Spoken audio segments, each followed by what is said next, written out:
313 জন চিত সৈন্যকে কচুকাটা করে বদরের প্রান্তর থেকে ইসলামের কলেমা ঘোষিত পতাকা পথ পথ করে উড়াই দিছে। আজ যা 200 কোটি মুসলমান থাকার পরেও আজকে আরাকানের আমার বোনেরা ওই বৌদ্ধ ধর্মের সেই পান্ডা গুন্ডা দ্বারা আমার মা দর্শিতা হয়, আমার বোন দর্শিতা হয়, ওই নাফ নদীর পানি রক্তে রঞ্জিত হয়।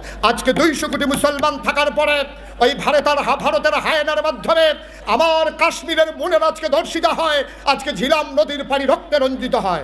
আজকে ফিলিস্তিনের জমিনে এই 200 কোটি মুসলমান থাকার পরে ফিলিস্তিনের জমিনে মুসলমানের শিশু রক্তে রঞ্জিত হয় কেবলমাত্র একটাই কারণ, আমরা ফতুয়াবাজিতে লিপ্ত হয়ে গেছে। ঠিক কিনা কর? আমরা নিজেরা যখন দলে দলে বিভক্ত হয়ে গেছি তখন কাফেরারা পায় ফাইসি সুযোগ।